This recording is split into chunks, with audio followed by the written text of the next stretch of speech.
You're here! Finally! Is something wrong? Monsieur Durvalette and Lady Farina, they seem to have gotten into a dispute. Please go see for yourself.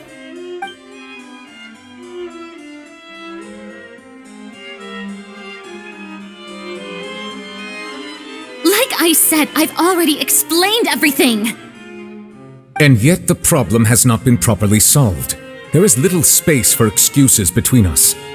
It is not my intention to offend you, but please tell me where you stand. You are the Hydro Archon Focalor, are you not? Look at this. This is a list of the victims from the recent Poisson incident.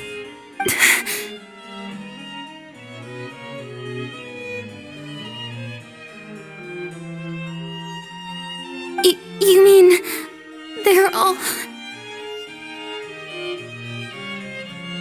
We did not arrive in time to avert this disaster, and I will not have it happen again. I will say this once more. You must tell me everything you know. Yesterday, I found 3 stone slates in some ancient ruins near Poisson. Do you know anything about those? Seriously? You're questioning me like this is a court case now. I don't know anything about that. But you found them in some ancient ruins, you say? That's correct, which is why I came to ask you some questions. There should have been 4 slates, but one of them was missing. The other 3 feature different images that seem to correlate to the prophecy. The prophecy? The second of these slates depicts the previous Hydro Archon Egeria kneeling before a floating island in the sky, as if confessing something. Do you know nothing of this either? I don't. I've never seen such slates. I'll ask you again. Do you really have no information regarding the previous Archon? My deciphering of the slates indicates that the Hydro Archon Egeria once had to confess to, or apologize for, a certain sin. If anyone would know about it, it should be you. All gods don't have the same secrets, you know. She was herself and I'm me. Is it really so strange that I know nothing? I understand your concerns, but I'm sorry. I just don't have anything to tell you. Forgive me for saying this now, Lady Farina, but I have long known of your various secret investigations into certain matters. There are several indications that you have been investigating the prophecy on the sly. This is not strange in itself, considering that you are the Hydro Archon. But it is strange that you should also claim to not know any of Egeria's secrets, as well as do nothing following your inquiries. You have never been as superficial as you have presented yourself to be, nor are you a fool. And yet, your behavior is very inconsistent.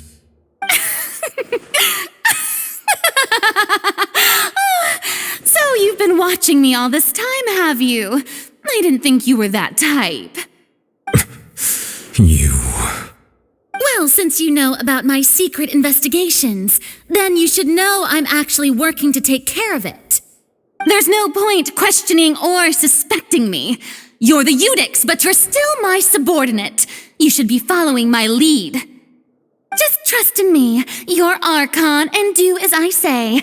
Never mind whether you can truly convince yourself to or not. It'll all turn out fine. That's all I have to say. We do not discuss this matter again. Oh, the opera's about to start. Toodles!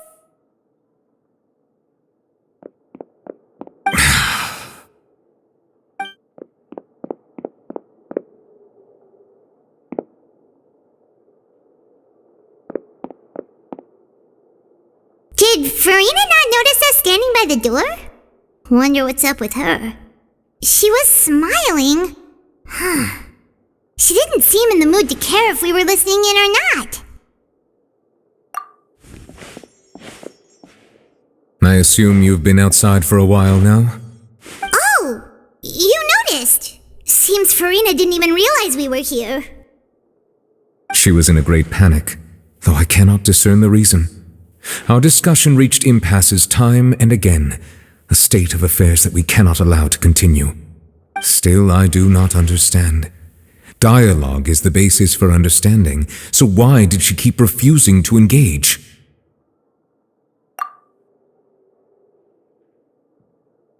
Everyone in her inner circle has noticed that she is hiding some secret. The issue is her attitude. I fear that she will not reveal anything unless absolutely forced to. We may have to create a situation in which she will have no choice but to speak.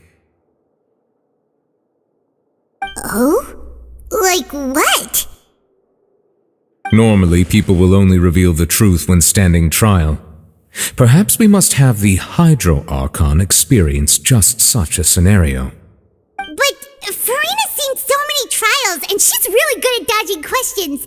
How do we make sure that she won't just slip away at the first chance she gets? We will need to consider this thoroughly, join forces with various parties, and then do what we can. If at all possible, I would prefer to recuse myself from this affair, but we must prevent the prophecy from coming to pass. This may be cruel to her, but all Fontaine is in crisis. The information a god possesses is too precious, and so we must take a chance on this. But who will lend us their aid to do such a thing?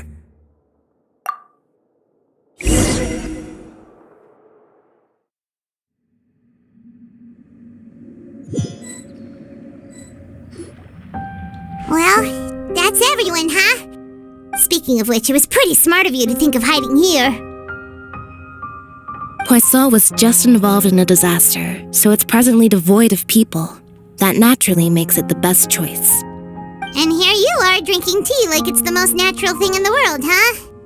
That's what family should do. Sit and enjoy a leisurely time together.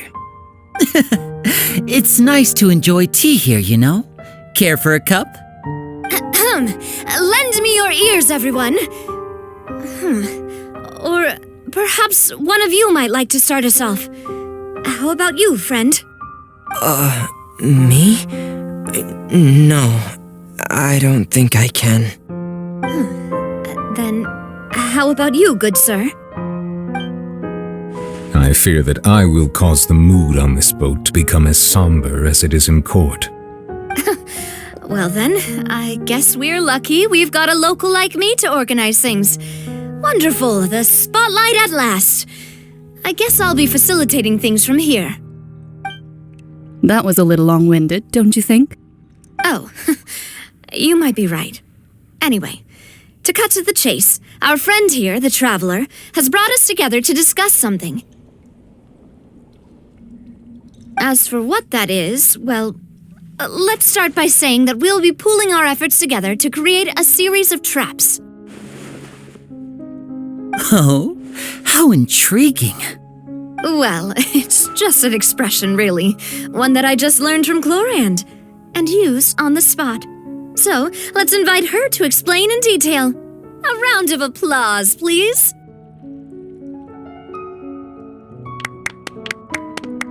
Huh?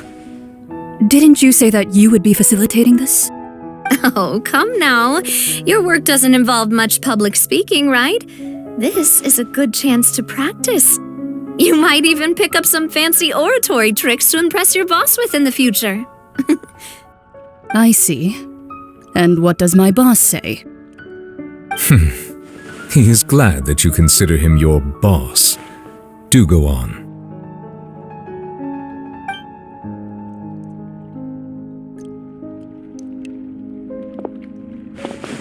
In that case, do any of you have experience hunting?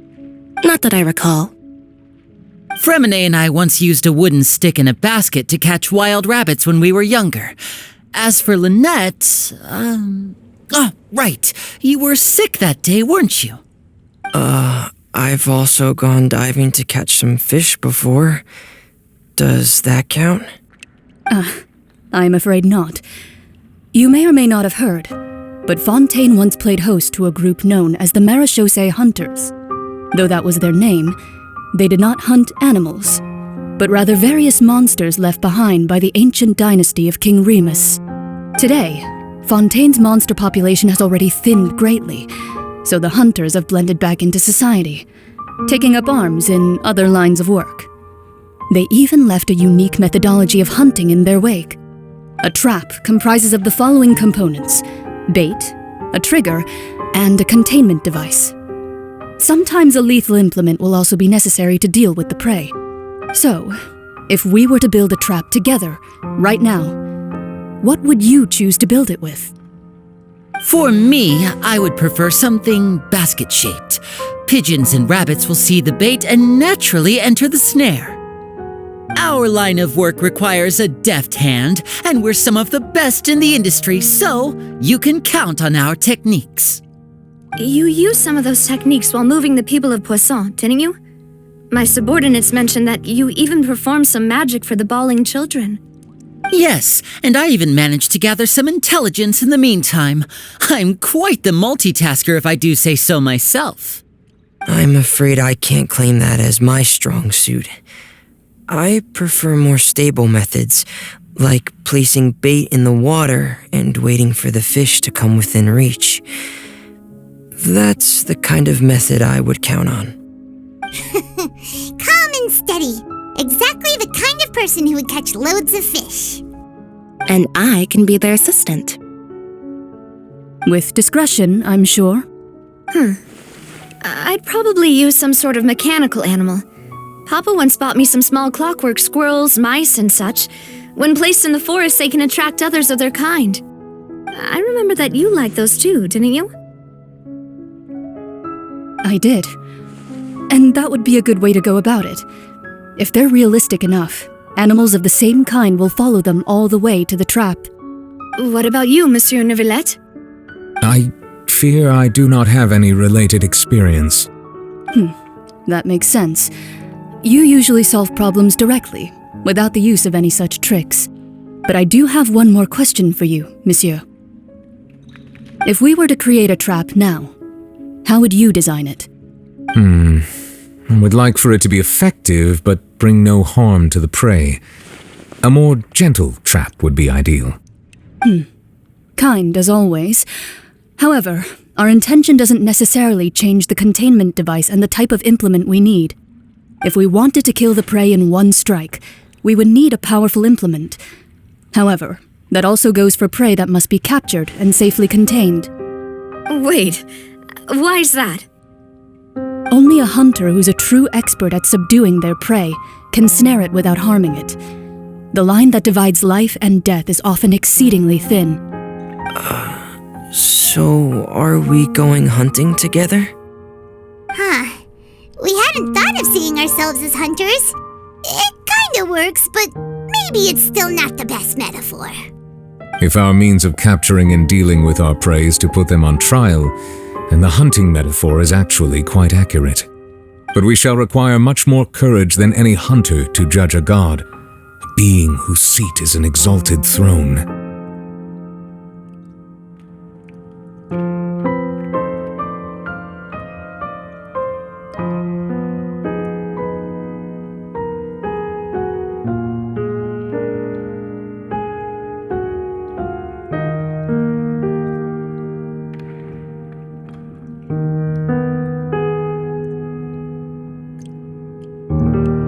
Oh, so that's what...